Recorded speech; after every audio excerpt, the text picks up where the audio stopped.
10 anyos ka bata babae nga nabising sulod sa tulukadlaw na palgang patay kagahapon. Sulod sa langob sa Bukirang bahin sa sitio na po Barangay Tapol, Dakbayan sa Talisay. Ang detalye sa live report ni Femery Dumabo. Fem! Yes, Alan, unang gikataho nga namising ang 10 anyos nga biktima niadtong Enero 6, gingong nananghid pa kini sa iyang maguwang, 12 anyos nga maguwang nga muuna og uli kay ang maguwang naligo pa man sa sapa apan napalga na lang ang maong biktima gahapon nga patay na. Kabawin na sa bata. Yung gamay magkita siya, Jis, pero gamay kayo. Hustisya ang panawagan ni Cirela, 47 anyos, inahan sa 10 anyos nga si Kiara May, kinsa linuog nga gipatay. Kamanghuran si Kiara May sa 5 kamang anak sa pamilyang Namanama, nga taga Purok Avocado, Barangay Maghaway, Dakbayan sa Talisay. Tungod sa bagyong Udet, laki pang ilang panimay sa nagusbat ug nalapukan ang tanang biste maong nitong Huwebes. Nagtiwas og labas si Cirela sa sapa sa Bukirang bahin sa Barangay Tapol. Init kaayo, maraming sardinas dito sa lalom. Okay raman, mami. Kompleto lang, ni. Yagaran na.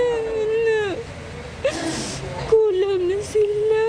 Gikuyugan ni Kiara May ang 12 anyos nga maguwang nga naligo sa sapa. Distansya og pipila ka metro sa nimatangan sa ilang inahan. Unya gingong nananghid kining muuna og uli. Apan, nagabi na lang why Kiara May nga niabot. Hinungdan nga gireport nga missing ang bata o gisugdan ang pagpangita kaniya. Tulok adlaw ni uli ko sa balay, nagitawag man ko niya. Ma, ingkuuday, Kiara.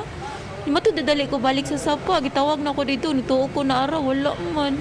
Mga alas 7 na ini. Kuan ni Oper nga kanang tanawon daw niya unsay kahimtang sa nahulgan sa iyang lubi. Hinahulog man iyang lubi nga gikaon. Sa tabang sa mga silingan, kapulisan, kabumbiruhan o disaster team, napalgan ang bata gahapon sa buntag sa usa ka langob. Gilagway sa kapulisan nga lisod ang agianan paingon sa dapit o dili makaya sa usa lang ka tawo kun bitbit ang bata. Mato di Police Lieutenant Colonel Randy Caballes, ana sa state of decomposition ng lawas sa biktima sa dihang napalgan.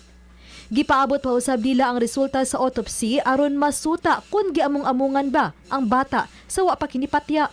Nay tao dito nitabag pangita nakatimaho nanibaho nanay ka ng sugong lagong na gisundan nila hantod na nabot sila atong kanang kuweba.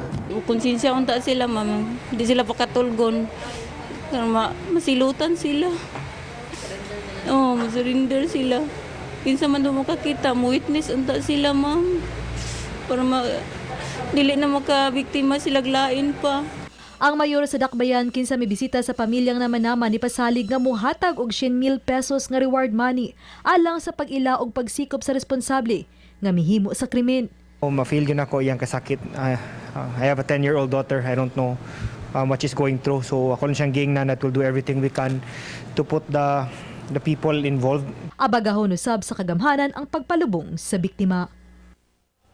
Alan, upat ka mga lalaki ang gisubay karon sa Talisay City Police nga posibleng maoy responsable sa linuog nga krimen. Gingon nga dili kini taga Tapol. Aduna nay mga saksi ang kapulisan apan dugang saksi pang ilang gikinahanglan aron makatabang sa pagtudlo ug pag-ila sa mga suspitsado ding nagpadayon pa ang hot pursuit operation. Alan? Dahil salamat, Femery Dumabo.